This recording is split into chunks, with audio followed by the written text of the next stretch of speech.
en el Diplomado de Prevención de Violencias Basadas en Género en Contextos Universitarios. Natalie, te damos la bienvenida. Nuevamente, muchísimas gracias por estar aquí hoy y nada, pues la palabra es tuya y aquí estamos para aprender un poco más de ti. Hola Daniela, hola chicas. Bueno, yo quiero agradecerte a ti, a la universidad y a la iniciativa de Proyecto Violeta por la invitación. Realmente muy grato poder compartir espacios de reflexión, de diálogo, de aprendizaje colectivo con ustedes. Me parece muy valioso que la universidad incentive estos espacios de formación que ha sido una demanda muchas veces estando, yo estudié en la universidad y era muy difícil. Recuerdo que en mi época no hubo estos espacios y entonces me parece muy valioso que se impulsen y que podamos conversar sobre este tema. Daniela, yo les había dicho en la invitación que, bueno, no me quería como estar sujeta a una presentación teórica, aunque entiendo que esto es un diplomado y habrá que hablar de algunos conceptos, sino que pues vamos a conversar un poco alrededor, de, digamos, de las violencias de género.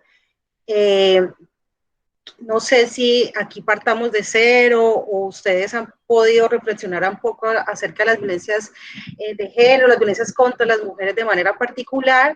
Entonces, si es así, pues para algunas probablemente pues no esté diciendo cosas tan nuevas, para otras sí. Pero es un poco la idea, realmente conversarlo y entonces en el momento en que ustedes pues quieran intervenir, pues así lo hacemos. Yo les quiero, digamos que me gustaría como comenzar esta conversación preguntándoles a ustedes qué creen que es eso de las violencias de género. A veces se tiende mucho como a considerar que cualquier hecho que le ocurre a una mujer es violencia, digamos, está enmarcada en su condición, digamos, de mujeres. ¿Alguno de ustedes ve la diferencia o cualquier hecho de violencia que se genera contra las mujeres la podemos categorizar en ese universo de violencias de género? ¿Quién quisiera, digamos, reflexionar allí y comenzamos un poco a esbozar entonces qué entender por este concepto? Bueno, van a dejar solita, van a alzar la mano, lo que ustedes crean, y vamos conversando. ¿Quién se anima?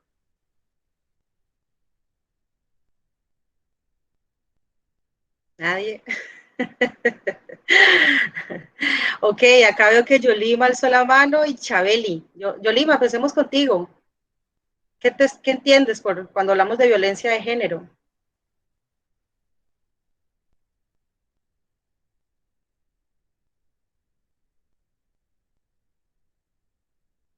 Tienes que activar el micrófono porque no te escuchamos.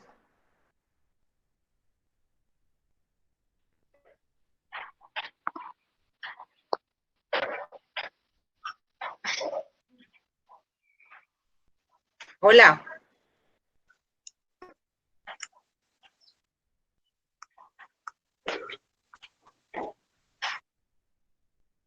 No. Bueno, y Chabeli, ya, ¿por qué no empezamos contigo a ver mientras Yolima resuelve ahí lo técnico? Bueno, la violencia de género es cuando hay cierta desigualdad y es en razón al sexo, al género, pues generalmente es hacia la mujer, pero pues la jurisprudencia hemos visto que ha habido un avance y también es catalogado como violencia de género aquellas personas trans que de cierta manera su comportamiento se identifican como con una mujer, entonces a eso también se identifica violencia de género. Ok, muy bien, muchas gracias. Bueno, Yolima, ¿vas a volverlo a intentar? Bueno, y si alguien quiere por el chat, ¿no? También.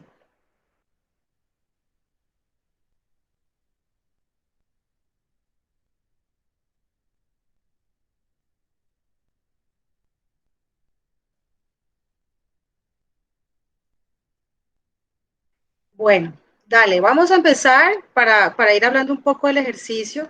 Yo antes de hablar del concepto de violencia de género, que básicamente va a ser como un poco la reflexión, a veces hay quienes hablan de violencia de género y otros que lo hablan de manera muy particular de violencia contra las mujeres. Y aquí vamos a ver, digamos, unas definiciones y finalmente pues las dos también se utilizan. En algunos contextos hablamos de violencia de género y otras más relacionadas con violencia contra las mujeres. Decirles, por ejemplo, que el concepto, digamos, el solo concepto de género es un concepto pues que realmente es muy reciente dentro de las ciencias sociales. Es un concepto que incluso comienza a tener fuerza ya en el siglo XX y especialmente en la década del 70. Pues tuvo precursoras, por supuesto. Yo creo que todos hemos escuchado, o no sé si han escuchado, bueno, me disculparán mi pronunciación, pero Simone de Beauvoir, creo que se dice así, que es una francesa y que, digamos, es considerada como las precursoras, sobre todo de la llamada segunda ola del feminismo en la década del 20. Margaret Mead, seguramente, habían otras, digamos, otras feministas en los años 60, Stoller y Moller, que, digamos, comenzaron a incluir el concepto de género dentro de los estudios sociales, esta categoría. Sin embargo, como les digo, básicamente va a ser hasta los años 70, donde básicamente el pensamiento feminista logra insertarse en el mundo académico, los Women Studies, o los estudios de género, que básicamente es lo que ahora estamos comenzando a trabajar pues digamos, en todo el mundo, inclusive que nos tiene hoy aquí reunidas. Este concepto, como les digo, estuvo ausente durante muchas de las teorías sociales construidas durante el siglo XVI, siglo XVII, siglo XVIII, y eso hace que muchas de las reflexiones que se tengan, incluso de la historia, porque hoy en día el feminismo nos permite evidenciar que hay una invisibilidad de las mujeres en la historia, en las ciencias, en el arte, pero todo esto responde porque precisamente este es un concepto que no es que no se haya tratado, pero sí que básicamente va a venir a tener una relevancia, realmente hablamos apenas hace 40 años. Y eso es solo el concepto de género. Vamos a ver más adelante, por ejemplo, ya cuando se comienzan a juntar otras categorías de análisis, digamos, hablando del tema étnico, por ejemplo, el tema de las diversidades allí sexuales. ¿Por qué, digamos, el género va a llegar a ser como categoría tan importante? Pues básicamente porque es un concepto que viene a criticar esa postura que menciona que en la humanidad somos iguales hombres y mujeres y no se percibía las especificidades femeninas, por decirlo así, de las mujeres, y se estudiaba desde la universalidad. Y esa universalidad, que es lo que hace, que esconde las diferencias. Entonces, digamos que los estudios de género comenzaron un poco, efectivamente, a proponer un poco allí esas reflexiones. Y entonces surgen algunas autoras, yo creo que ustedes en el diplomado han visto y van a ver muchos conceptos de lo que se entiende por género. Yo les traigo una autora de las muchas que hay, que por ejemplo, que es Joanne Scott, que es una feminista inglesa, que, digamos, ella definía el género como el elemento constitutivo de las relaciones sociales basadas en las diferencias que distinguen los sexos, al mismo tiempo como una forma primaria de relaciones significativas del poder. Ella lo decía que esto no era una categoría relacional, sino que esto facilitaba a su vez la jerarquía cultural sobre las cuales se aprecia de manera distinta los sexos y se permiten descubrir las fuerzas que violentan los cuerpos en razón a la diferencia sexual. Hay otras autoras que posteriormente van a llegar, está, por ejemplo, Marta Lamas, quien dice que la cultura marca a los seres humanos con el género y el género marca la percepción de todo lo demás, lo social, lo político, lo religioso, lo cotidiano. Y Gail Rubin, quien propugna por la definición, que esta creo que es probablemente de las que más ha logrado insertarse dentro, digamos, de los estudios sociales, que es ese sistema que llamamos sexo y género, que es un conjunto de acuerdos que transforma la sexualidad biológica en productos de la actividad humana. Para traducirlo un poco así, ustedes seguramente han escuchado que el concepto de género está relacionado con esas construcciones sociales, ¿cierto? Como, digamos, el nacer con un sexo determinado, hombre o mujer, va a conllevar a que culturalmente se le defina cómo debe comportarse y cómo debe asumirse, digamos, en la sociedad. Y cuando esos comportamientos, esas reglas con las cuales culturalmente nos han dicho que tenemos que ser, las transgredimos, es cuando comenzamos a hablar de que se violenta en razón del género. Me explico, yo generalmente, bueno, no tengo aquí el tablero, pero generalmente me gusta hacer un ejercicio cuando estamos discutiendo estos temas para hacerlo mucho más sencillo.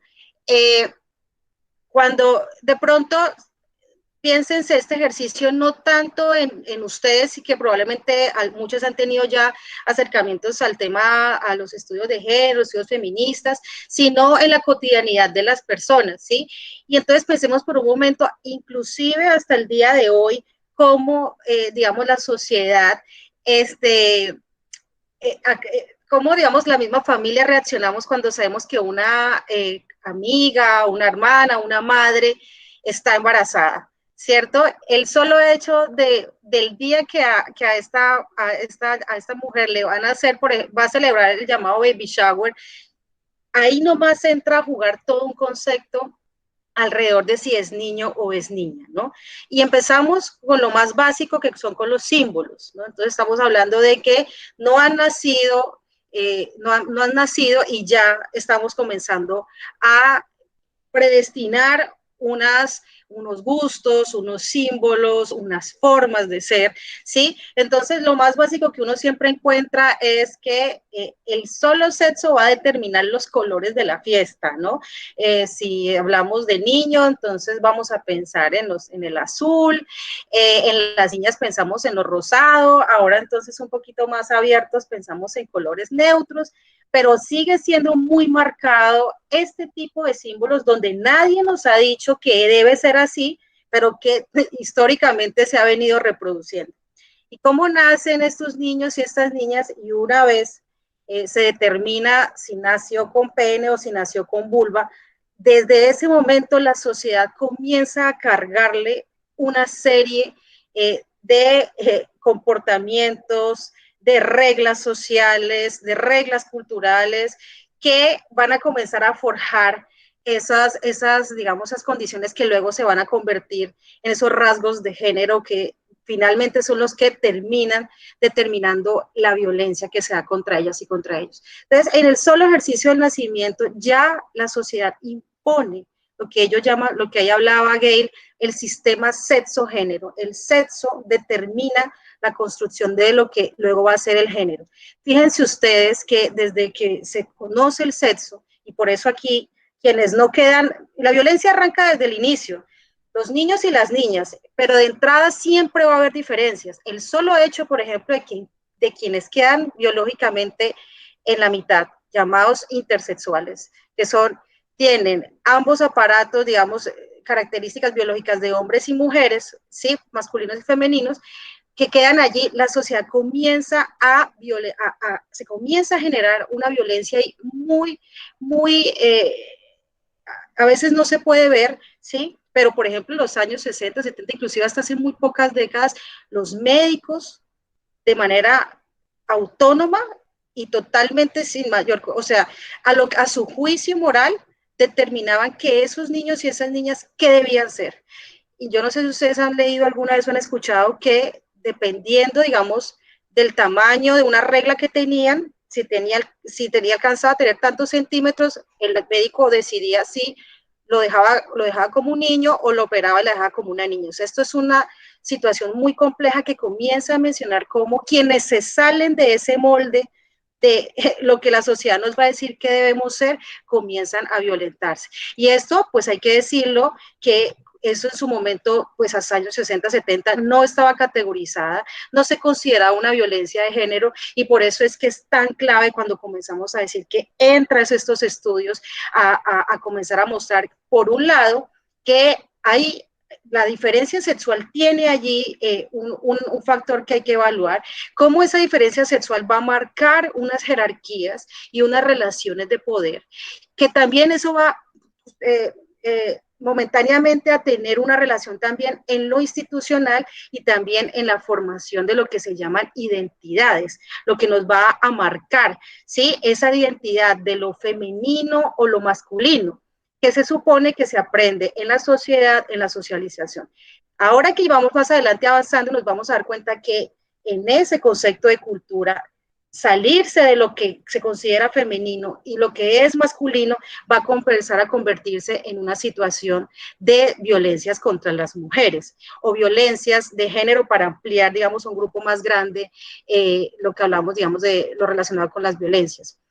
Esos mismos conceptos de masculinidad, ¿sí? Esos mismos conceptos que se entienden de feminidad, y miren ustedes que esta línea, digamos, de las violencias se comienzan a marcar desde un inicio. Entonces, estábamos diciéndoles hace un rato, cuando comencé el ejercicio del baby shower, que los niños nacen y que desde que nacen se marcan, ¿cierto? Se comienza a marcar unas reglas.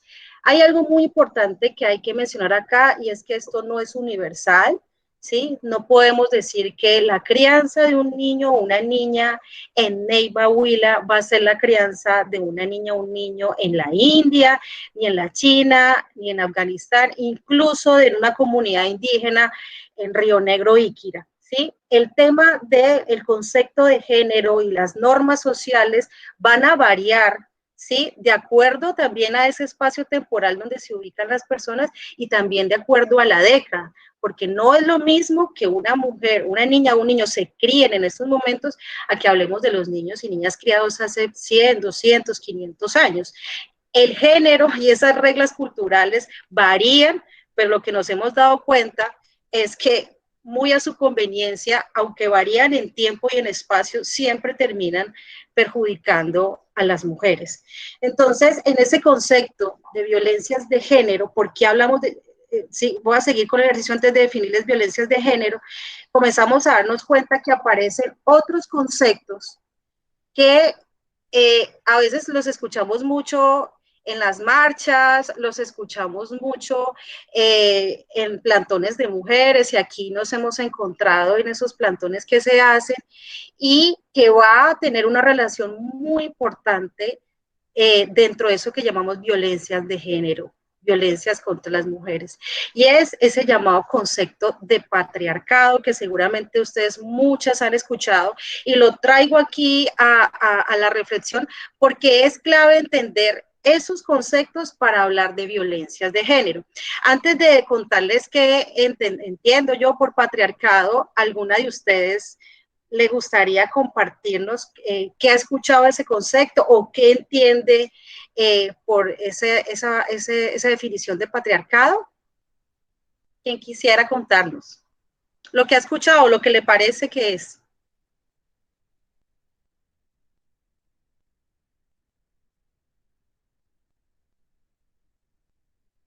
A ver, Erika. Hola a todos y todas. Pues digamos que lo que puedo comprender, pues más allá de lo que es el patriarcado, lo entiendo como un sistema, como un pacto, pues en lo que es algo estructural, ¿no? Y que no solamente se cobija bajo los discursos, bajo las acciones, sino que configura todos los contextos y configura todos como esas dinámicas sociales. Entonces, digamos que es un pacto y que obviamente no le compete solamente a los hombres, sino que también a las mujeres y que como que todos y todas estamos cobijados en ello, ¿sí? Entonces, más o menos eso.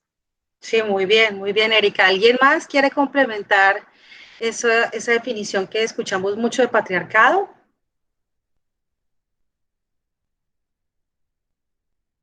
Bueno, chicas, no estoy viendo el chat.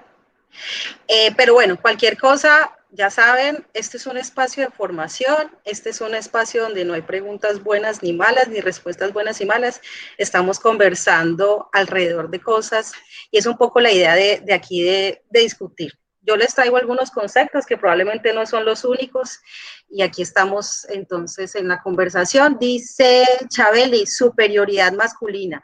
Listo. Bueno, les cuento entonces efectivamente lo que las chicas han mencionado, hacen parte de esos elementos de lo que escuchamos por el patriarcado. ¿Por qué hablamos del patriarcado? Miren, chicas, este concepto, cuando, digamos, no es reciente, realmente, digamos que aparece la sociedad patriarcal como tal, aparece en la antigüedad clásica, estamos hablando de cerca de 3.000 o 5.000 años antes de Cristo. Y esto es fundamental porque aquí parte las discriminaciones que se va a tener hacia las mujeres y que posteriormente se van a traducir en violencias contra las mujeres. ¿Cómo se traduce algo que pasó hace 5.000 años y que hasta el día de hoy? Y por eso yo les digo que no importa el tiempo ni el espacio, el patriarcado ha logrado acomodarse de una u otra forma para seguir manteniendo discriminaciones por las mujeres. ¿Cómo entonces? Miren, estas culturas, digamos, clásicas que les mencionábamos, pero que luego van a adoptar también religiones que luego vendrían, como digamos, la cultura griega, la cultura romana, la mesopotámica y luego la judio-cristiana, básicamente lo que hace es que legitima a los hombres adultos como la cabeza de la unidad doméstica. Son quienes cuentan con el poder absoluto sobre los otros miembros del hogar. Y eso incluye mujeres, hijos, hijas y sirvientes. ¿Sí? Ese es un concepto, por ejemplo, de Lerner, que escribe en la creación del patriarcado en un libro que escribió en los años de 1990. Es decir, ahora que estamos en Semana Santa y que se ve uno de esas películas, ese gran patriarca que tomaba la decisión en la casa, ¿cierto? Que era el que decía, en esto se gasta, en esto se hace, con esta persona tú te puedes casar, esto es lo que tú puedes hacer. Fíjense que lo hace contra los hijos, las hijas y los esclavos. Por eso es que el concepto de patriarcado no cruza solo el tema de la relación de género, sino también vamos a ver la relación de clase, ¿sí? Y también otras relaciones de raza. O sea, estas discriminaciones que uno comienza a ver y que están hasta el día de hoy muy presentes. Puede que sea en su hogar, como no, donde sus papás o no, pero uno recuerda mucho que en la casa la autoridad, hablando de las familias que tuvieron padre y madre, en muchos, no hablo de todas, pero la autoridad en la casa casi siempre se ha delegado al hombre de la casa. Hasta para pedir un permiso para algo le decían, dígale a su papá. Cuando se tenía que tomar una decisión importante, dígale a su papá.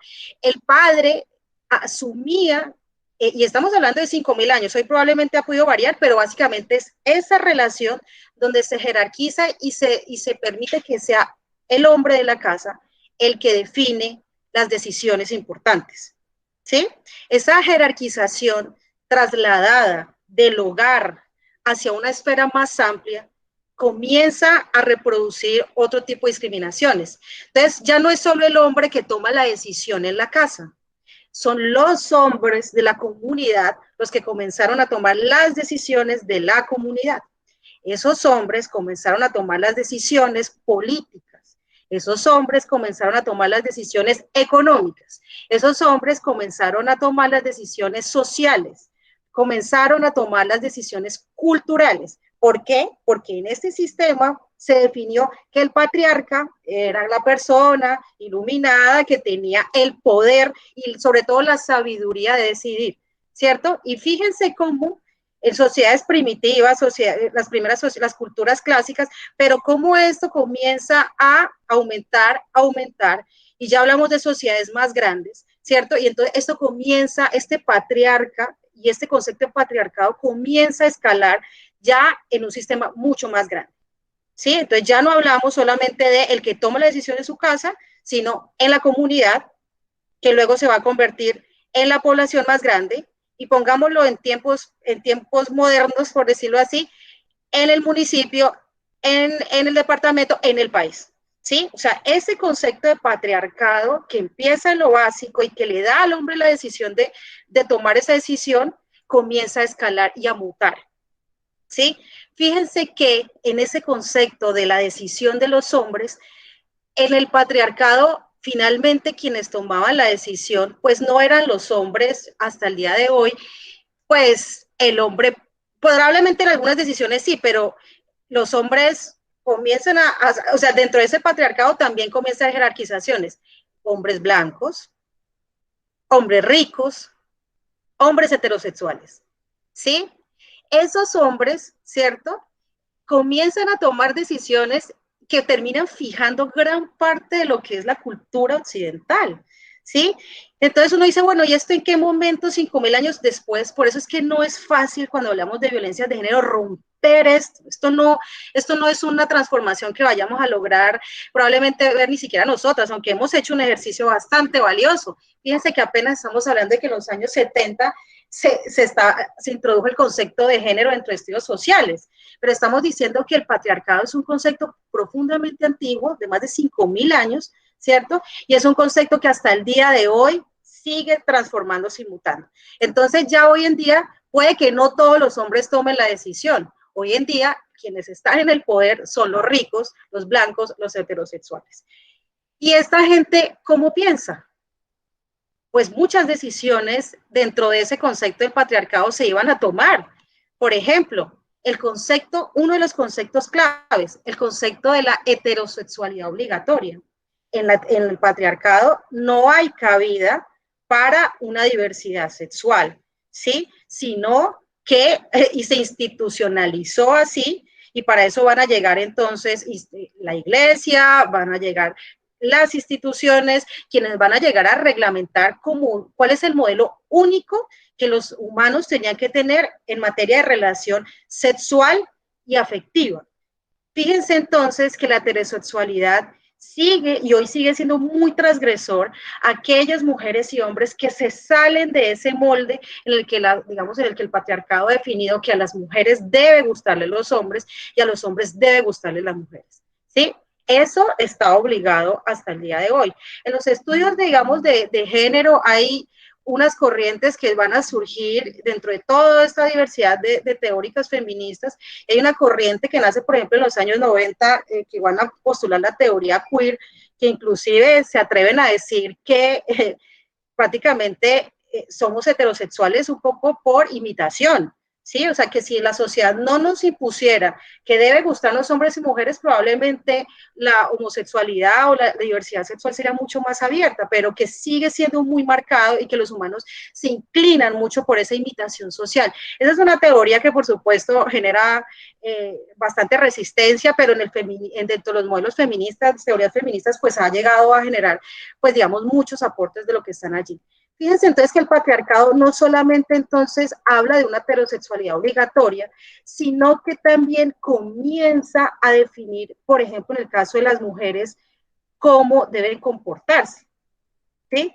Entonces, cuando hablamos de ese comportamiento, digamos, de las mujeres, es cuando se terminan definiendo culturalmente esa división social y sexual del trabajo y digamos, de las relaciones sociales. Las mujeres comienzan a ser confinadas al espacio privado, la casa. El hombre comienza a tener en el espacio público.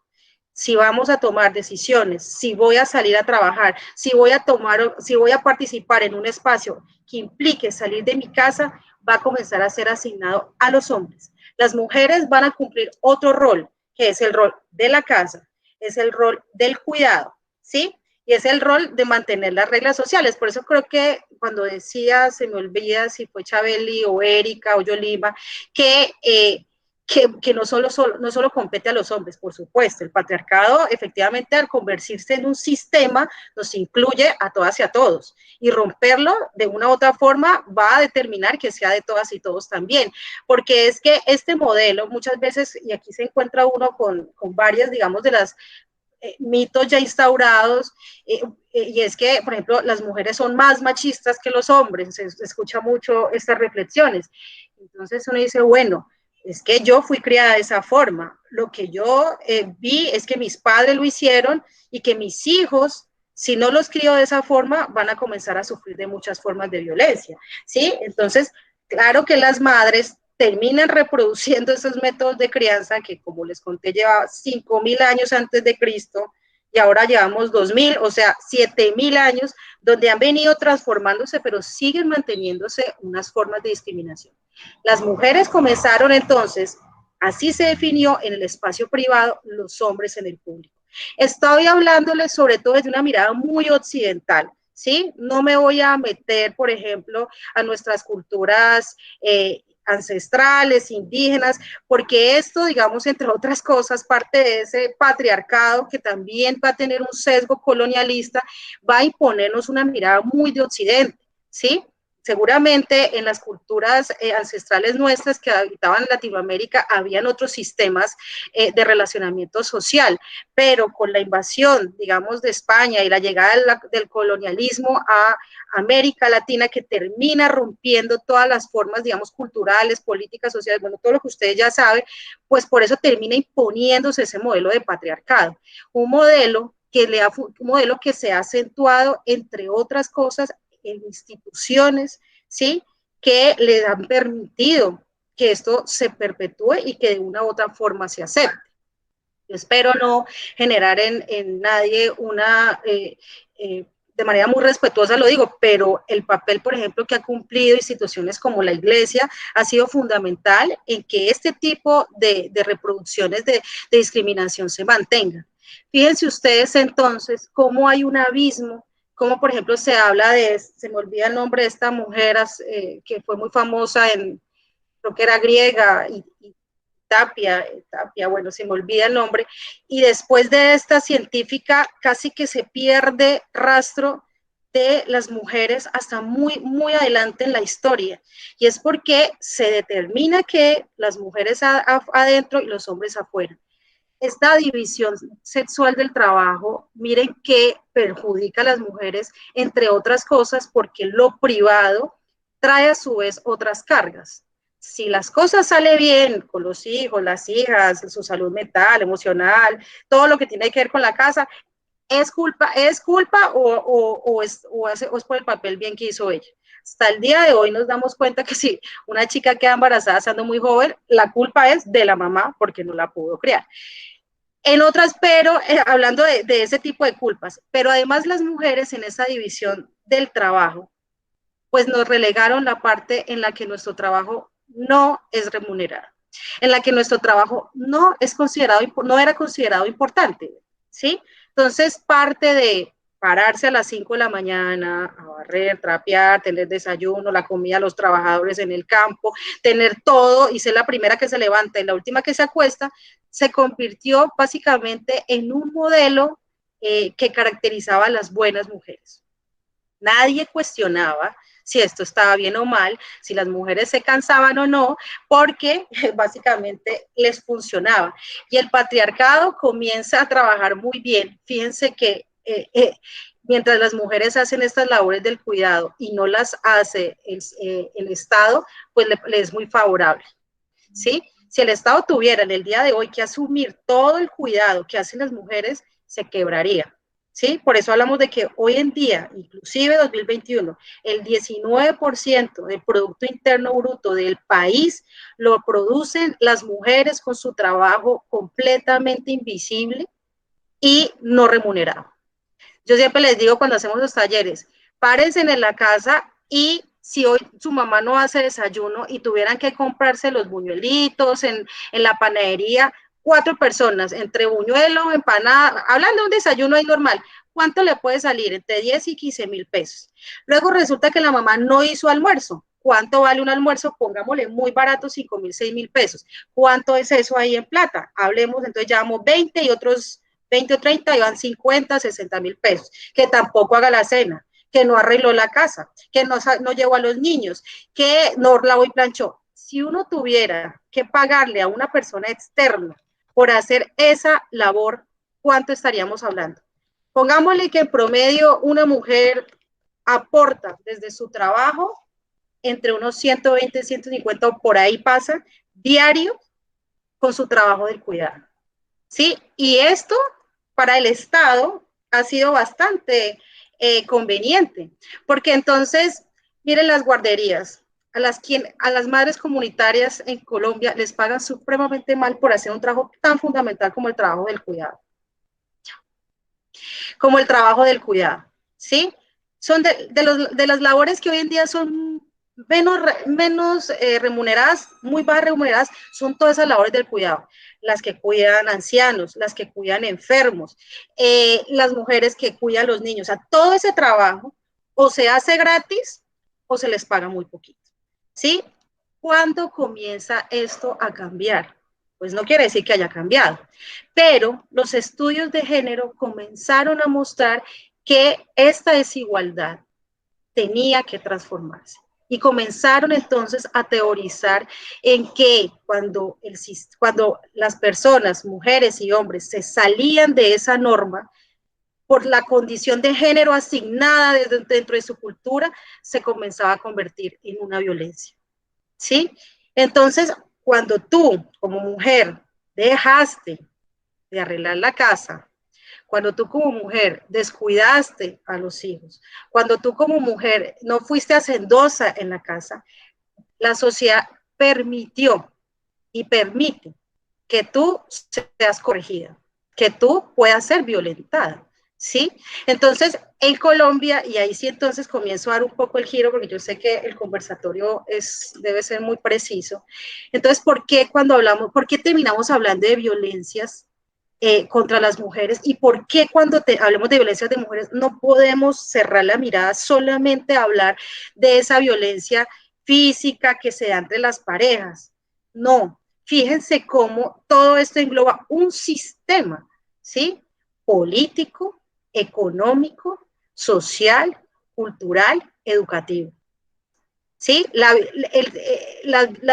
violencia en razón, digamos, del género, y especialmente contra las mujeres, cruza un montón de variables que no se puede reducir solamente a la violencia que se ejerce entre pareja, que es muy grave, pero que no es la única violencia que se ejerce contra las mujeres, ¿sí? Y por eso cuando se habla de que el patriarcado debe caer, es eso, es todo el sistema que se ha sostenido en gran parte en ese trabajo invisible que hacen las mujeres. Y entonces, cuando hablamos de violencias de género, ¿a qué nos referimos y por qué luego comenzó a hablarse de manera muy particular de violencias contra las mujeres? Porque si bien hay violencias que se ejercen contra los hombres, ¿sí? Hay violencias que se ejercen contra ellos. ¿Quién hoy en día paga servicio militar obligatorio? Cuando uno mira en los impactos de la guerra, las mujeres, la mayoría son sobrevivientes, pero ¿quiénes casi han dado gran parte de su vida? Los hombres. ¿Por qué?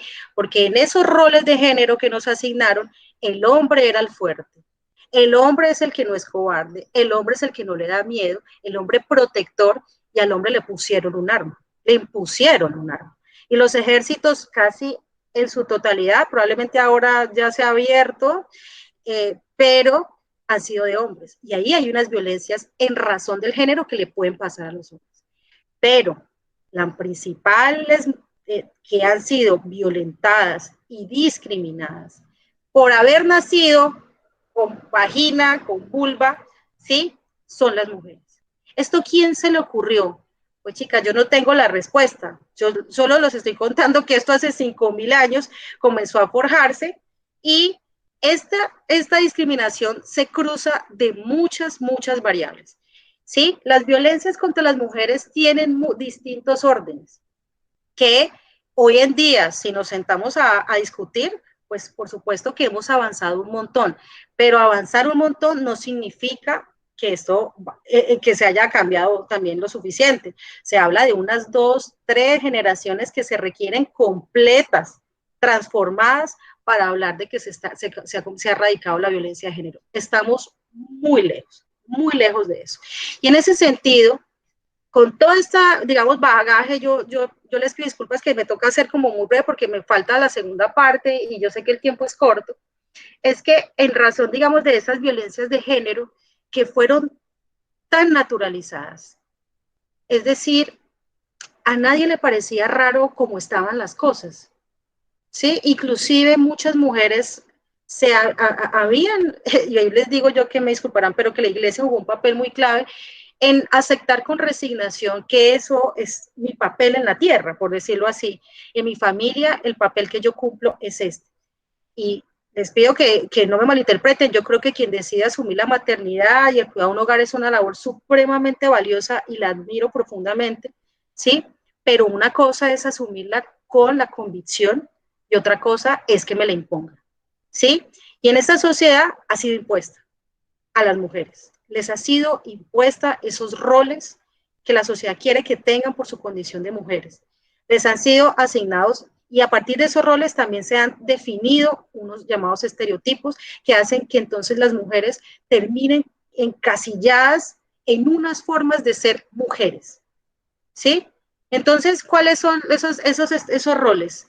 Las mujeres en la casa, las mujeres cuidadoras, las mujeres amorosas, las mujeres que son fieles, las mujeres conciliadoras, las mujeres buenas, las mujeres no violentas, ¿cierto? Entre otras muchas, digamos, sombrillas que nos comienzan a colgar y en estereotipos que nos ponen. Mientras que a los hombres, por el contrario, bueno, ¿no? Y eso hablando de esto, pero además las mujeres somos delicadas, pero además las mujeres tenemos que vernos físicamente muy bien, y si eso incluye, no importa si nuestros pies no están diseñados para ponernos unos tacones muy altos, pero hay que ponérselos porque eso hace parte de cómo te debes ver bien, ¿sí? Entonces, esos roles y estereotipos a las mujeres y que a los hombres les pusieron unos bien distintos van a entrar a chocar. Entonces, los hombres, el fuerte, el hombre el que no llora, el hombre el que no llora, desde que estaban chiquitos y que jugaban, a mí me llama mucho la atención y creo que ustedes lo han escuchado mucho, pero cuando uno está chiquito jugando y las niñas, y se golpea a un niño y llora, le dicen no llore, no sea niña, ¿sí? Desde que están chiquitos, y las mismas niñas lo hacemos, y la misma sociedad lo hace, que ella veía una película y repetía la misma frase, desde niña le estamos enseñando que ser niña es un insulto, ¿sí? Que ser mujer y que ser delicado y que tener expresiones afectivas, expresar que te dolió algo porque te caíste, es sinónimo de debilidad y está mal. Esos roles, entonces, que también marcan a los hombres, comienzan entonces a crear una delgada línea en la que se comienzan a forjar unas violencias en razón de ese género. En el Estado colombiano, realmente es muy reciente que se haya comenzado a abordar estos conceptos de violencia contra las mujeres.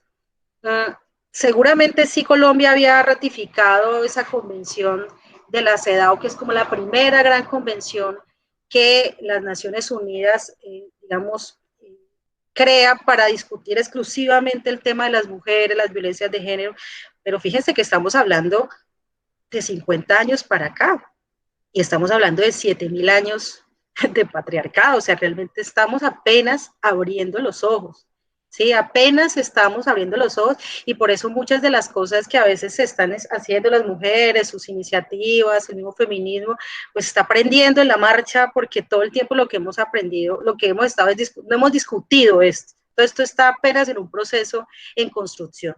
Entonces, en ese marco, Colombia y el mundo realmente apenas hace menos de 50 años comenzó a discutir. Esa convención es del año 81, si no estoy mal, año 85, si por alguien que me puede corregir, y esa es la primera convención que define, ¿sí?, que hay unas violencias en razón al género y especialmente contra las mujeres.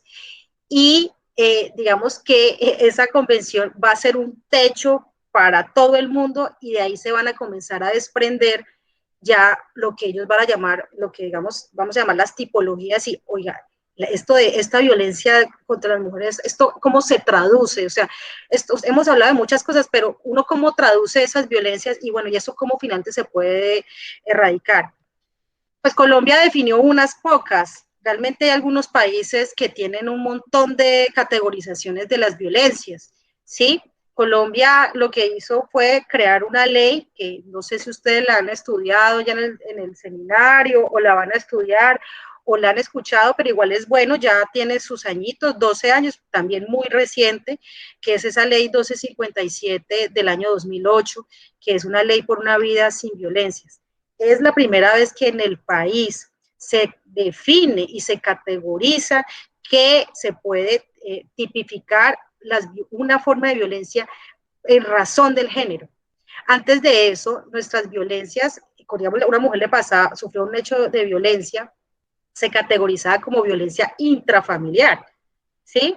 Es decir, si la pareja se ejercía violencia contra su pareja en el ejercicio de la casa, pero ¿qué pasaba con las mujeres que fueron violentadas de otra forma? Es más, hasta el día de hoy nos encontramos con esos casos del que llaman lesiones personales, porque como no son pareja, entonces no caben dentro de violencia intrafamiliar.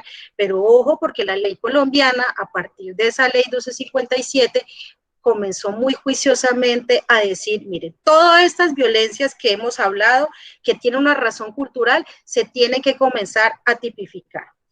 ¿Cuáles son esas leyes cuáles son esas formas de violencia que el Estado colombiano, digamos, que determinó? La primera forma de violencia que el Estado determinó y es, digamos que es una violencia que en el país ha logrado comenzar a tener mayor consenso y mayor rechazo, es la llamada violencia física. ¿Sí? Que es esta forma de violencia pues digamos, la ley dice que es la que ocasiona riesgo o disminución de la integridad corporal, ¿sí? Es un tipo de violencia que incluye golpizas, agresiones con objetos o con líquidos que puedan hacer daño, pero ojo que también incluye, por ejemplo, los encierros, ¿sí?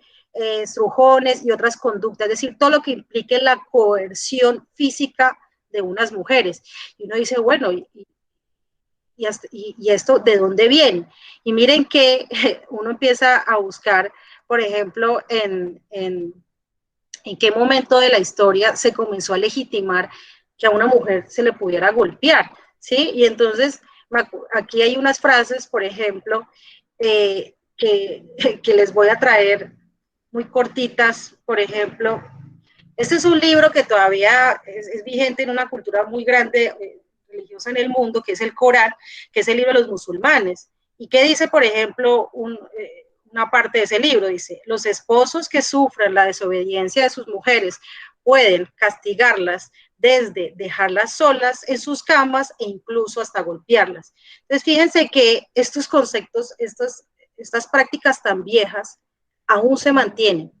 Es impresionante cómo hasta el día de hoy, pese a todas las campañas que tenemos de violencias para prevenir las violencias, se sigue legitimando que a una mujer se le golpee. ¿Por qué se le golpea a una mujer? Volvemos a lo que les decía. Los roles, los estereotipos que la cultura nos ha definido, el que se sale de ese molde, es como si culturalmente y socialmente estuviera permitido que hay que corregirlo.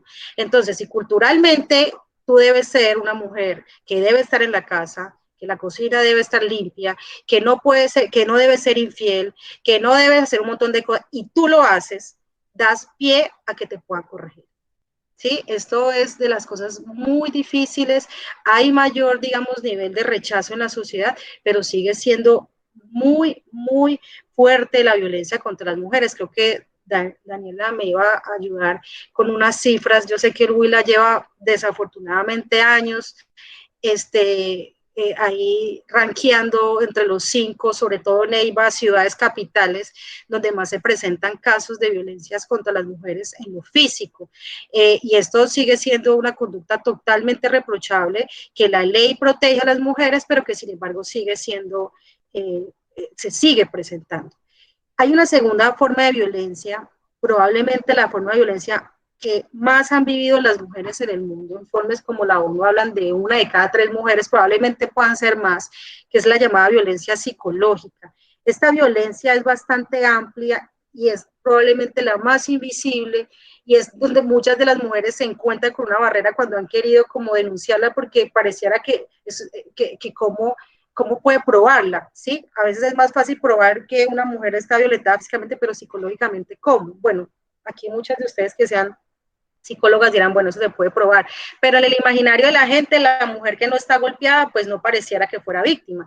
Pero fíjense ustedes que cuando hablamos de violencia psicológica, hablamos de esa acción, pero también la omisión, ¿sí? O sea, también dejar de hacer acciones que sean para degradar, para controlar las acciones, el comportamiento, a qué puede creer creencias religiosas, políticas, o la misma toma de decisiones por medio de la intimidación, manipulación, amenaza directa o indirecta, humillación, aislamiento, cualquier otra conducta que implique un perjuicio en la salud psicológica, la autodeterminación o el desarrollo personal.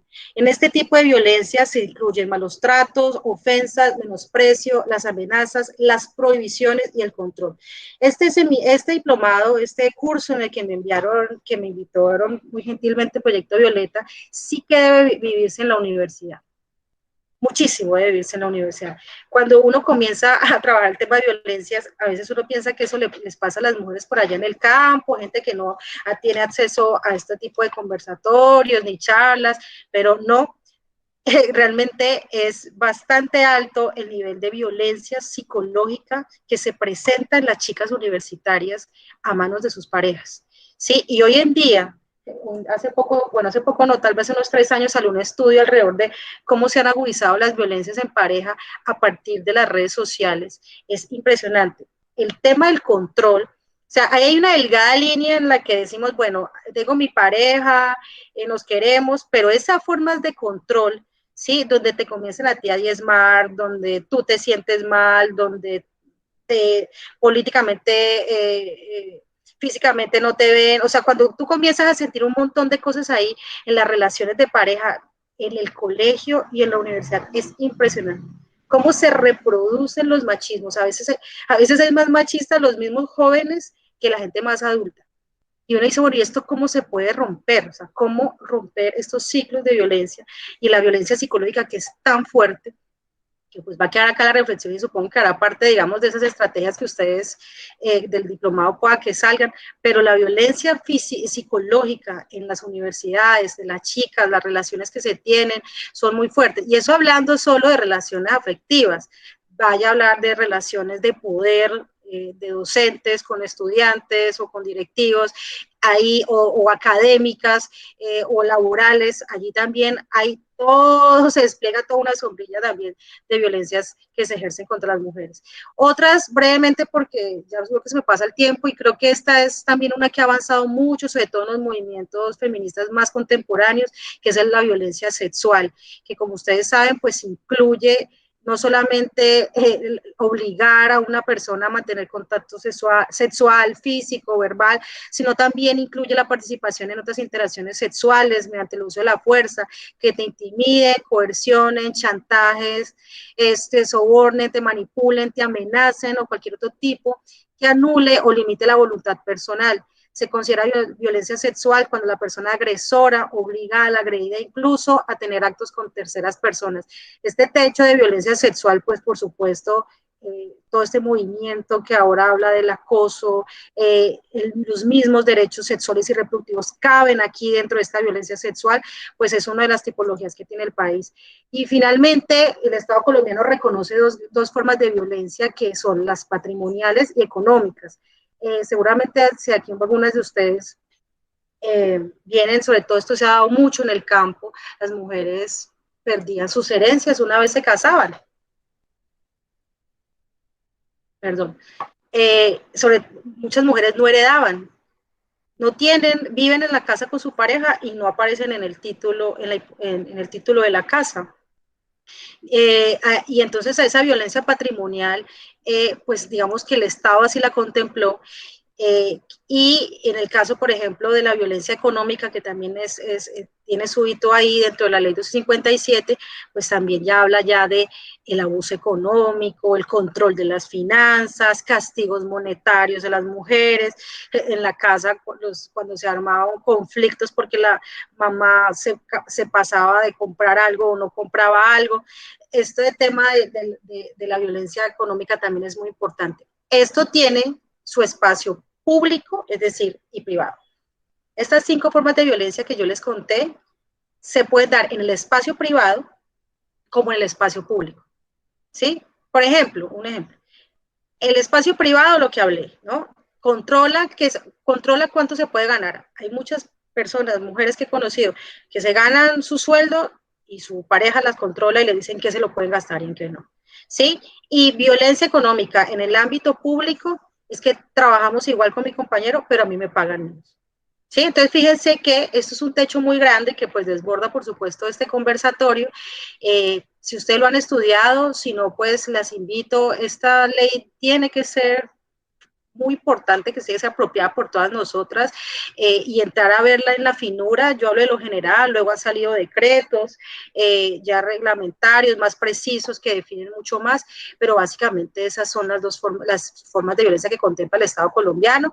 Por supuesto, luego ya en el año 2013 llega una nueva categoría que también fue muy luchada desde el movimiento de mujeres feministas, que fue la tipología del feminicidio. Sí, que también en Colombia no era contemplado y que hoy por hoy, pues digamos que permite que al momento, digamos, de condenar, no se le otorgue ningún tipo de beneficios a la persona que lo ha cometido, al hombre que lo ha cometido, ningún tipo de rebaja de penas. ¿Sí? Que anteriormente aparecía como homicidio, entonces se decía la verdad, si se portaba bien en la cárcel, entonces iban rebajándole, y finalmente pagaban 10, 15 años, pero la ley de feminicidio, a partir del caso de Rosalvira Celi, pues ya habla de una pena que no baja, si no estoy mal, de 40 años.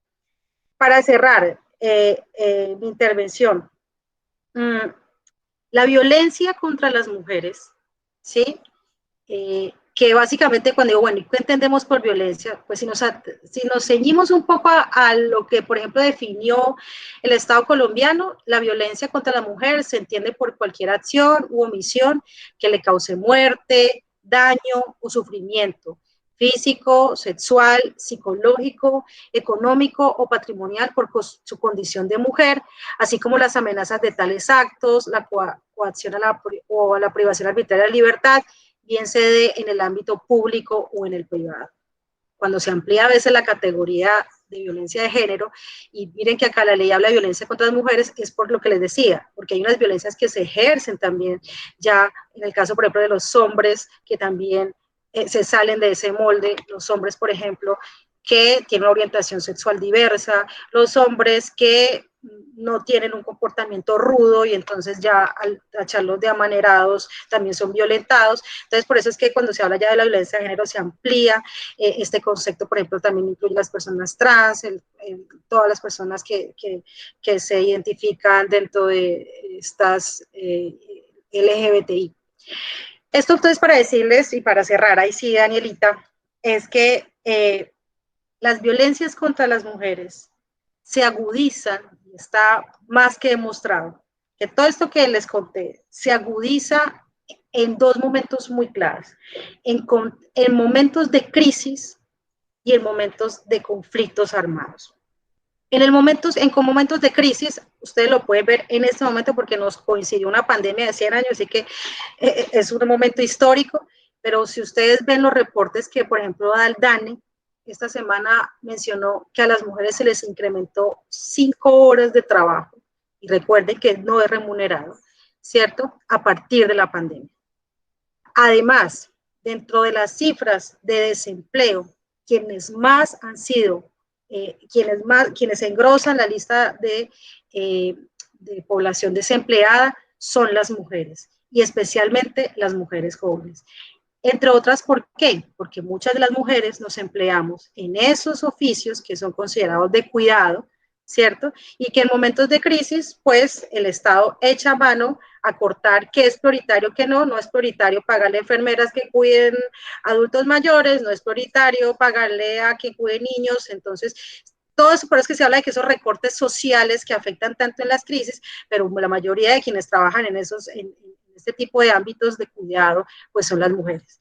Eso para hablarles solo del caso de un ejemplo muy concreto de cómo las violencias se agudizan. Fíjense los feminicidios, chicas, cómo se dispararon con la pandemia, ¿cierto? Al estar ahí encerradas, tiene esa relación en los momentos de crisis, ¿cierto? Que se dispararon los índices de violencia contra las mujeres en conceptos de crisis. Y el segundo elemento que agudiza todo esto que les cuento, además también lo tiene Colombia, que es las violencias en el marco del conflicto. Los actores armados, llámense guerrillas, grupos paramilitares e incluido actores de la fuerza pública, una vez instaurados en los territorios, comienzan a impartir normas de conductas, manuales de convivencia, ¿sí? Y si estos hombres, que además seguramente han sido criados en contextos muy machistas, muy patriarcales, que además tienen muy marcado todas estas diferencias que hemos hablado, pues cuando llegan a estas comunidades llegan a imponer esos órdenes sociales, ¿sí? Y esos órdenes sociales hacen, por ejemplo, que una mujer que la vieran mucho caminar y que la acusaran de chismosa porque iba de una vecina o se iba de reunión en reunión, pues fuera castigada por el grupo armado, ¿sí? Que una mujer que se encontrara que en una vereda o en un pueblo tenía una orientación sexual diversa, le aplicaran las llamadas violaciones correctivas, ¿sí? O sea, fíjense que es la violencia, pero ya degradada, de la que hablábamos, ¿sí? De estas violencias que por sí están ya mediadas por el uso de las armas, ¿sí? Por eso es que la violencia sexual en Colombia es tan fuerte, ¿sí? Esas cifras, por ejemplo, hablan cerca de 26.000, debe estar o 32.000, en este momento se me escapa la cifra, y que seguramente es un subregistro de cuántas mujeres fueron abusadas en el marco del conflicto, ¿sí? En su condición de mujeres. Ahí sí, por ser las formas de violación hacia las mujeres en el marco del conflicto tienen un montón digamos, de variantes. Vamos como en nuestro trabajo de la Comisión, la verdad, lo que nosotros hemos podido encontrar es que algunas violaciones se dieron para controlar el territorio, ¿sí? Como culturalmente el hombre protege a las mujeres en su hogar, ¿sí? Una forma de decirle, usted no protege a su familia es violando a su esposo, ¿sí? Esa forma de controlar territorialmente lo hacían a través del cuerpo de las mujeres, esas disputas del poder, o para castigar a personas que no cumplían esos roles de género, ¿sí? Por ejemplo, en este caso las personas LGBTI, ¿sí? A muchas o fueron desplazadas o las asesinaron o inclusive las ridiculizaban, ¿cierto? En público porque no tenían un comportamiento como se supone que deben ser los hombres o las mujeres. También en la violencia en el marco del conflicto se refuerza, por ejemplo, los estereotipos étnicos raciales. Por ejemplo, en el caso que han logrado demostrar las mujeres, sobre todo afrocolombianas, esa hipersexualización que se ha hecho de sus cuerpos, de las mujeres afro, conllevó a que muchos de los grupos armados cometieran violencia sexual contra ellas. Y algo parecido hicieran, por ejemplo, con las violencias de las mujeres de los pueblos indígenas. Y eso a su vez reforzando estereotipos de racismo presentes muy allí. También finalidades de castigo a las mujeres que ejercían liderazgos sociales, ¿cierto? Entonces, eso para contarles que en el marco del conflicto, todo esto que hemos hablado se agudiza, ¿sí? Entonces, el tema es bastante amplio. Yo solo intento hacer como un esbozo. Cuando hacía los diplomados y cuando también los hago y aún tengo tiempo, pues uno sabe que muchas veces pues estos son temas que se tocan y que luego pues a quienes estén interesados se puede dirigir a alguna bibliografía que a ustedes les interese. Entonces pues yo creo que ya aquí estoy cumpliendo la hora, Daniela. No sé si tengan preguntas o comentarios o reflexiones que también surjan de ustedes y bueno, que vaya atenta, alzó la mano o son manitos viejas. Erika, ¿alzaste la mano? Sí, sí. Natalie, digamos que finalmente pues haces un acercamiento pues precisamente a esas violencias pues basadas en género y precisamente en el marco del conflicto armado, ¿no? Sin embargo, yo quisiera, o pues no sé, me interesaría mucho también saber acerca de cuál es esa situación de violencias, pues de género del conflicto armado, pero especialmente en el Huila. Ok. ¿Alguien más tiene otra pregunta o voy respondiendo esta? Vale, vamos, mientras se animan el resto de las chicas. Isa, qué Dime. pena. Ahí Girlito tiene la manito levantada y también Paula. No sé si también algunos y algunas quisieran enviarlo por chat. No sé si vas respondiendo a esa o primero... Dale, voy por esta y si quieres ya continuamos para hacer. Vale, listo. Listo. Mira, Erika y compañeras, yo creo que hay un trabajo muy fuerte que nos debemos a quienes nos interesa trabajar estos temas, porque hay muy poca documentación sobre los procesos, digamos, sobre los impactos que ha tenido el conflicto armado en las mujeres del Huila. Digamos que hay una cosa muy particular y es que el conflicto, desde sus orígenes, ha generado muchas formas de violencia. En la misma violencia bipartidista, ¿sí?, entre liberales y conservadores, que aquí hay unas masacres muy fuertes que ocurren, por ejemplo, en la zona norte, hablemos de Colombia, Baraya, Tello. Si ustedes, por ejemplo, leen el libro de la violencia en Colombia, ahí se muestran esto que les menciono, ¿no? Iban arrasando pueblos, ¿cierto?, persiguiendo, y en el camino iban abusando sexualmente de las mujeres. Esto, por ejemplo, ocurrió en la zona de Colombia, en la zona de Baraya, en la zona norte del Huila, ¿cierto? Pero estos son, digamos que el tema de las violencias en el marco del conflicto es muy reciente. De hecho, este acuerdo de paz es el primero que incluye en el mundo ese enfoque de género de las violencias de género. ¿Por qué lo incluyó? Pues porque ya otros procesos de paz, el de Ruanda, el del Congo, comenzaron a decir, oiga, esto de conflicto no era tan así, no era solo que se mataran y ya, sino que aquí hubo unas cosas muy particulares que les pasaba a las mujeres, ¿sí? Y toda esa lucha ya de un movimiento internacional finalmente comienza a ser recogido y, por ejemplo, el proceso de paz de Colombia logra eso. Los instrumentos, el sistema integral de verdad, justicia y reparación, donde estamos como Comisión de la Verdad, donde, como está la JEP y como está la unidad de búsqueda, tenemos dentro de nuestro mandato, digamos, la incorporación de esas afectaciones diferenciales de conflicto. Y entonces yo te diría que la primera reflexión es esa, es muy poco lo que se ha podido documentar en el Huila alrededor de las violencias contra las mujeres, pero eso no quiere decir que no haya pasado. En procesos que yo he podido acompañar, por ejemplo, en la zona de Algeciras, zona de Paraíso, las normas sociales fueron muy fuertes, lo que les hablaba yo de los manuales de convivencia. Muchas mujeres fueron violentadas y no solamente hablamos de la violencia sexual, también coartadas en el ejercicio suyo. Por ejemplo, una joven, una mujer que se enamorara de un guerrillero o que se enamorara de un militar se podía convertir en un objetivo militar de uno u otro actor. Las mujeres fueron instrumentalizadas a ser informantes. A las mujeres, por ejemplo, las obligaban a hacer labores de cuidado de los grupos que llegaban. No podían, por lo que te hablo yo, por ejemplo, de las diversidades sexuales. Corregir a las mujeres que eran víctimas, que presentaron una orientación sexual diversa. Aquí en el Huila hay muchos casos de violencia sexual, muchos, ocurridos por todos los grupos armados. Nosotros hemos escuchado como comisión testimonios de mujeres que han sido víctimas de FARC, hemos escuchado mujeres que han sido víctimas de los paramilitares que hubo en el Huila, que aquí seguramente mucha gente no tiene en la cabeza que aquí hubo paramilitares, pero aquí la presencia paramilitar fue muy fuerte en Acevedo, en Pitalito, en la zona sur, pero también fue muy fuerte en la zona norte, en Colombia.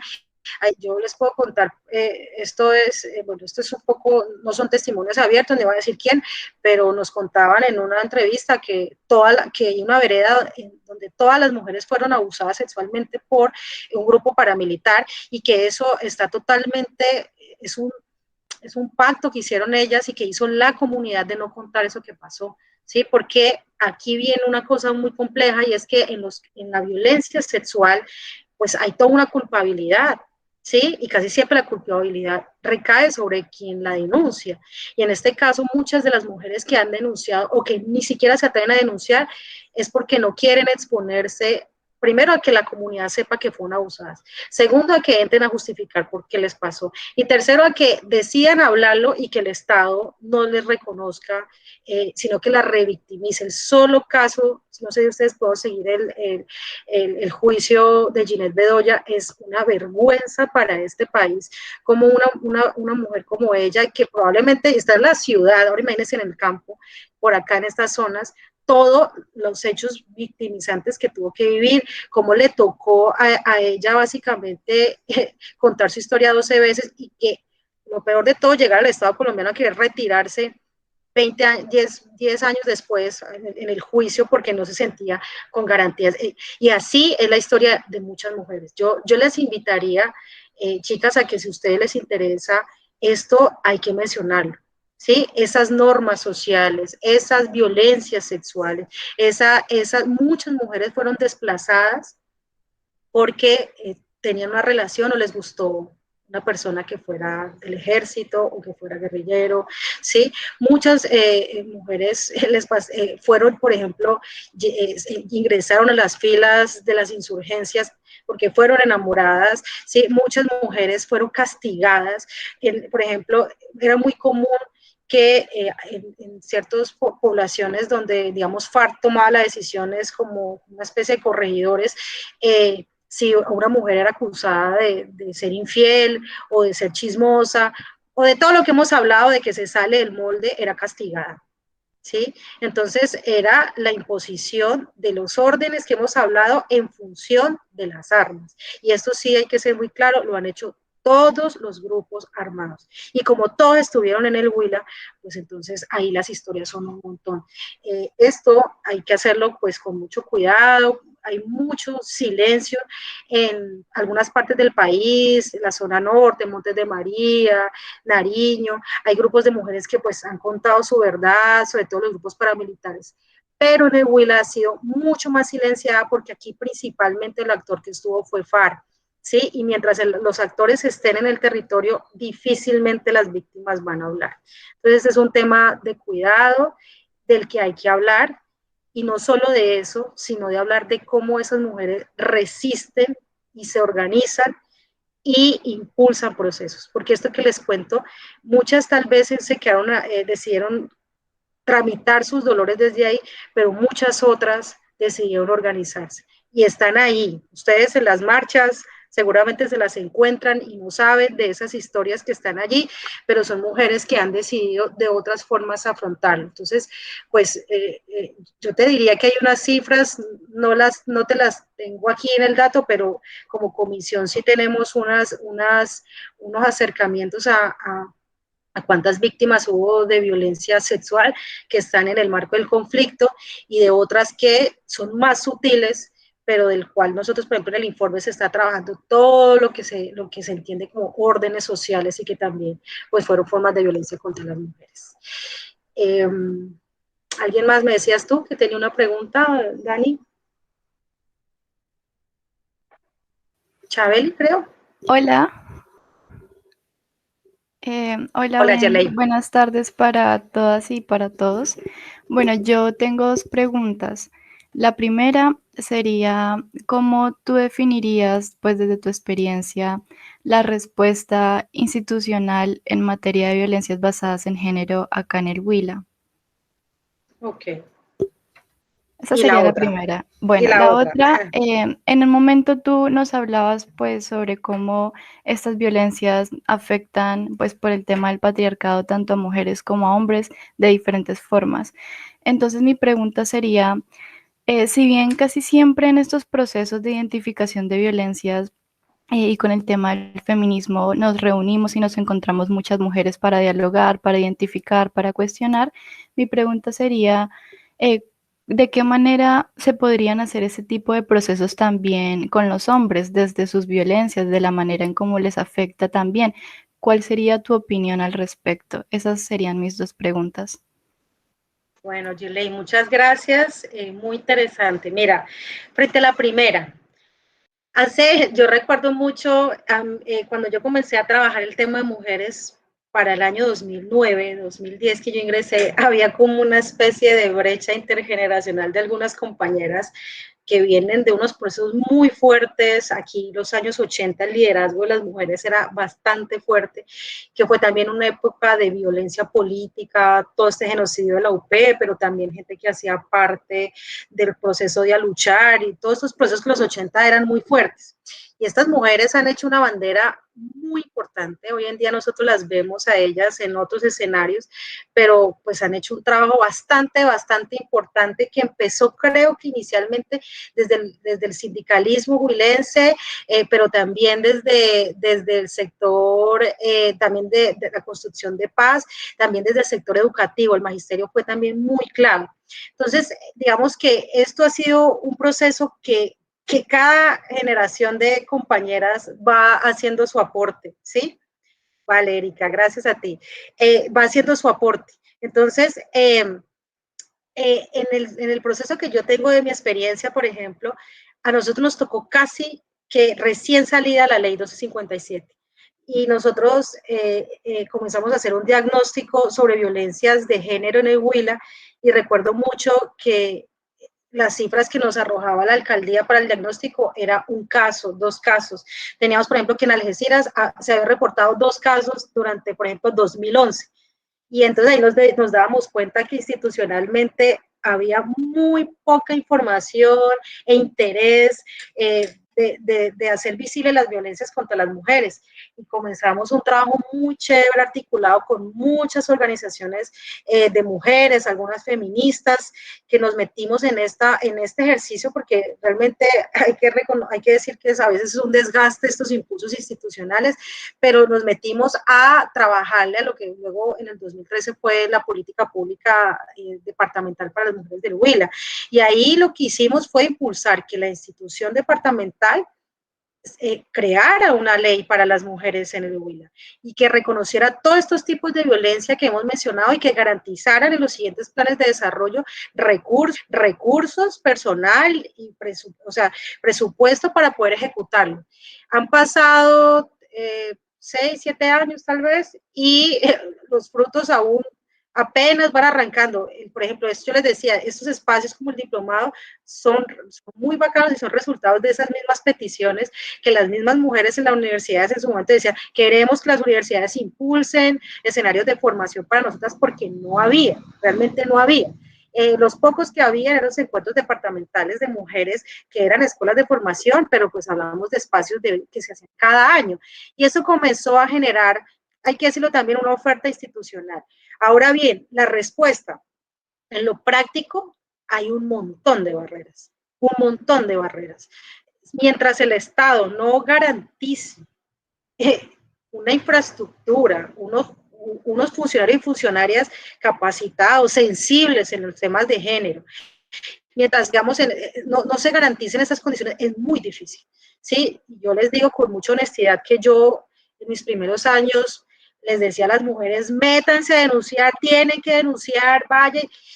Después es una reflexión muy personal y no tienen que hacerla, pero yo lo que les cuento es que cuando yo me iba con esas mujeres y nos pegábamos esa estrellada, por la palabra, en una comisaría, que luego esa mujer tenía que volver a la casa y se le agudizaba su violencia en su casa, y que yo simplemente era una persona que acompañaba, como seguramente ustedes, con algún interés, era muy frustrante. Pero para mí era una frustración, pero para esa mujer era la continuidad de una violencia o una agudización, ¿sí? Entonces, ¿cuál ha sido, digamos, nuestra lucha? Las instituciones tienen, es su responsabilidad, tiene una ley nacional, tiene una ley departamental, inclusive Neiva tiene una política pública municipal que tiene que traducirse en presupuesto, en infraestructura y en funcionarios y funcionarias que garanticen la ejecución de esa normatividad. Mientras eso no pase, es muy difícil. Por eso sigue siendo tan difícil que las mujeres denuncien, que se acerquen a las instituciones, porque es la que los han hecho encuentran muchos vacíos.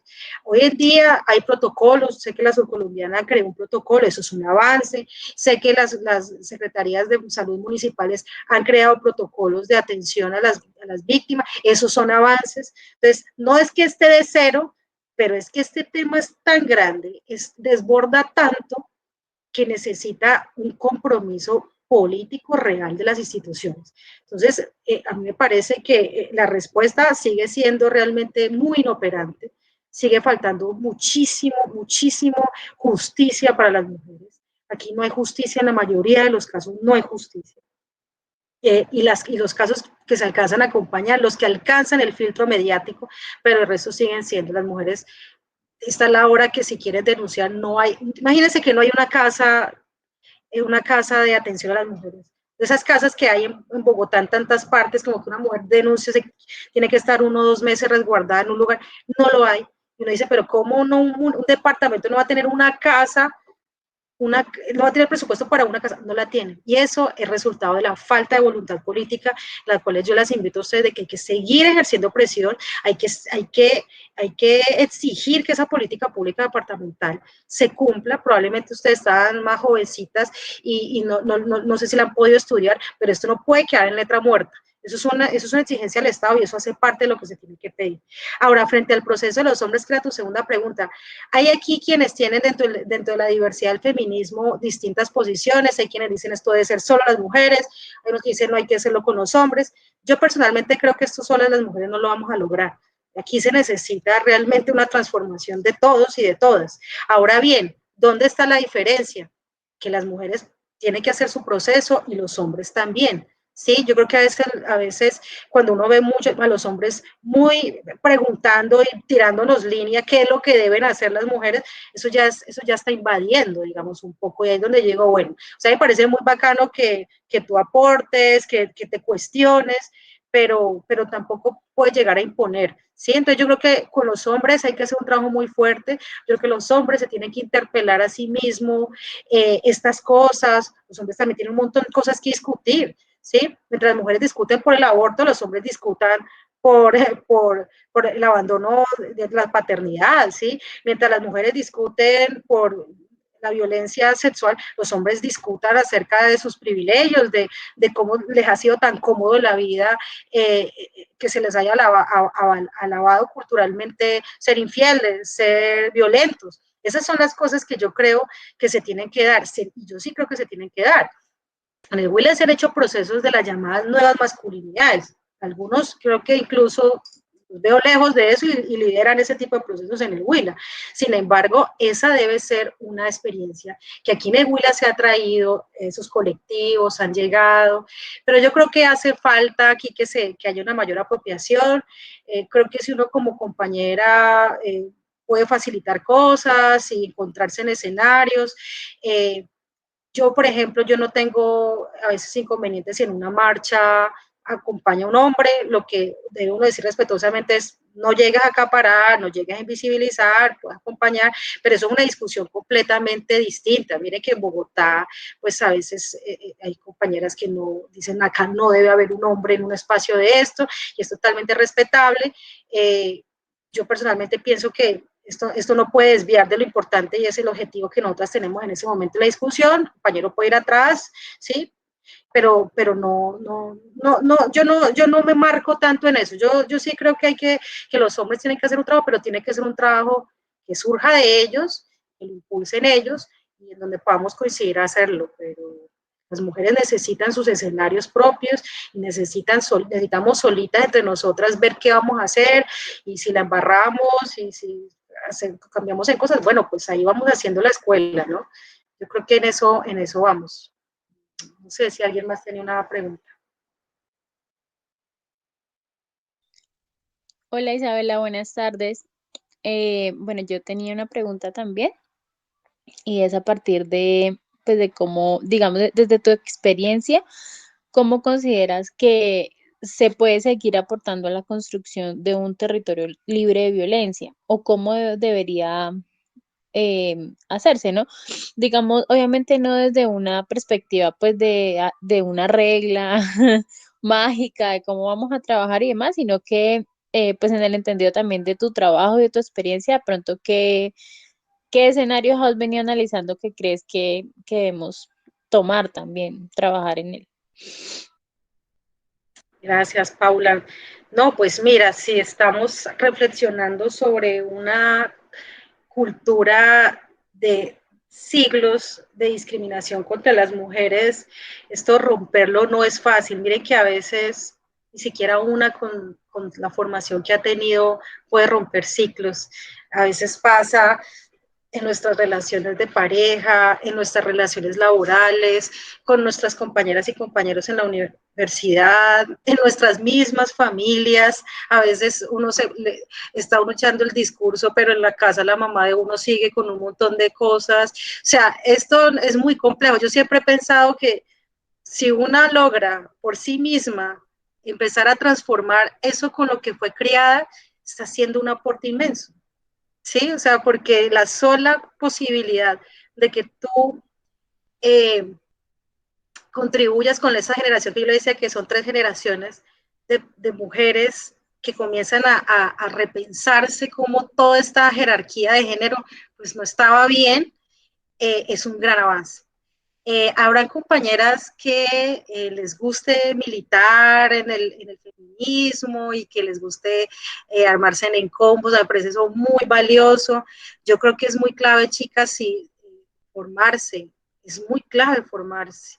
Es como cualquier cosa en la que uno se quiera meter de lleno, hay que formarse porque es que esto no nació, el feminismo no nació con nosotras, ¿sí? Ni va a morir con nosotras. Aquí hay un montón de, de, de ancestras y antecesoras que han hecho un montón de cosas.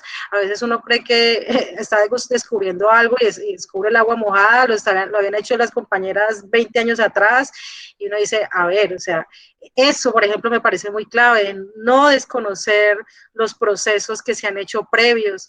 Cada ola del feminismo trae a su vez nuevas cosas, nuevos avances, nuevas cosas, perspectivas de reflexión, de análisis, que son valiosas y que hay que entrar a coincidir con las que están. A veces yo creo que el feminismo en su gran diversidad no puedo olvidar su objetivo y no puedo olvidar quién es su enemigo común, que es el patriarcado. A veces siento que hay muchas divisiones por nuestras posiciones que me parecen valiosas porque efectivamente el movimiento feminista y el de mujeres no es unánime. Si fuera así, pues estaríamos jodidas.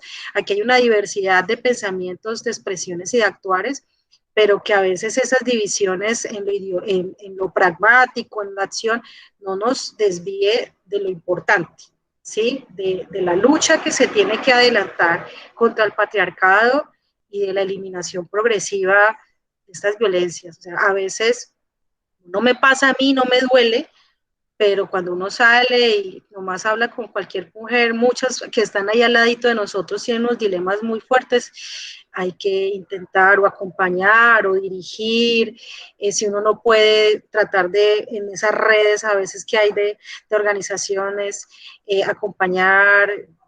Creo que esa es una forma, ¿no? No te podría decir fórmulas porque, pues, lo que hablamos, ¿no? No las hay, no las hay. Cada quienes van encontrando ahí, vamos encontrando nuestro pequeño caminito para llevar ese granito de arena en ese gran mar de cambio que queremos, quienes estamos metidas en esto.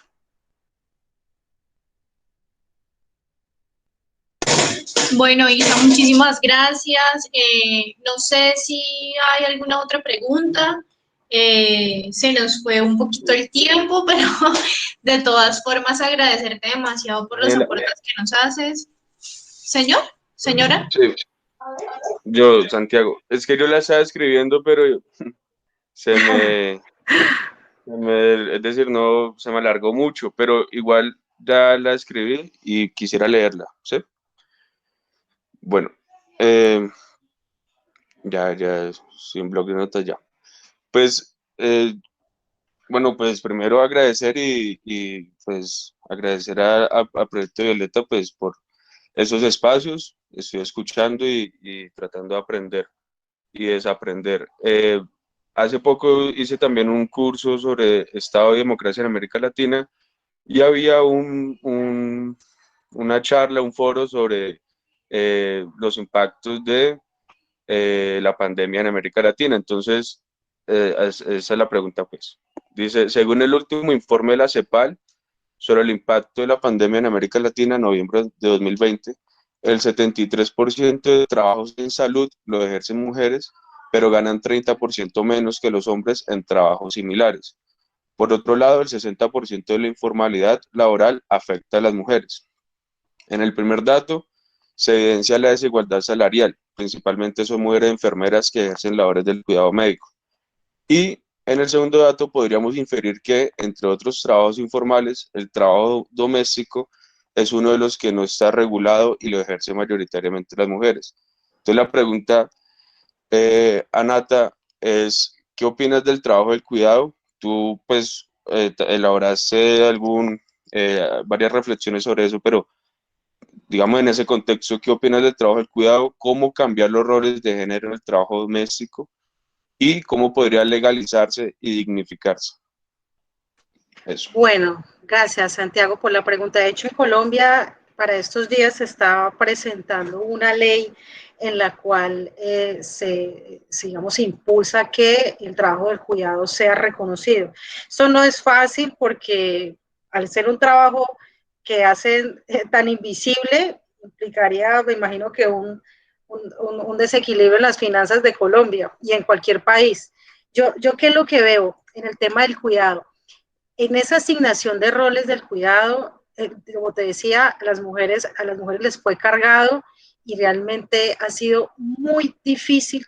Las mujeres han avanzado un montón de cosas, entonces ya se permitió el acceso, no, nos ganamos los derechos a estudiar, a trabajar, a heredar, a casarnos, bueno, todos los derechos, pero el tema, una de las cosas más difíciles de romper es todo ese trabajo no remunerado del cuidado. Aún hay una cultura muy fuerte de asociar a las mujeres en ese trabajo. Y miren que la cosa no es gratis. Si cuando estamos de niños y niñas en la casa, la mamá se termina de hacer la comida y la mamá, acuérdense que estamos hablando de que se reproducen roles, entonces llama a su hija a que le ayude a lavar la loza y deja a los niños, al niño y al papá que se pare, se vayan a la sala o cualquier cosa. Si le dice a su hija después, o le dicen, vaya barre, vaya trapié, o sea, ella va adquiriendo ese tipo de habilidades del cuidado. No es que las mujeres sean más buenas para arreglar. Entonces, cuando dicen, no, es que las mujeres son ordenadas, es que ellas arreglan bien la casa. No, eso lo podría hacer cualquier persona. Es que en la cultura terminan a las mujeres inculcándole un poco esas habilidades domésticas porque son mujeres, y entonces cuando un hombre es adulto, pues lo consideran que es un inútil, que no puede, perdón la palabra, ¿no? Que entonces no puede barrer bien, que no puede trapear bien. Es más, hay muchas mujeres, yo he visto muchas hasta amigas, que les da pavor dejar a su hijo con su esposo solo porque dicen, no, este hombre no sabe ser un tetero, este hombre no sabe poner un pañal. O sea, mientras estas cosas no se rompan, va a ser muy difícil. Muy difícil. O sea, el tema del cuidado, primero, ha sido invisible.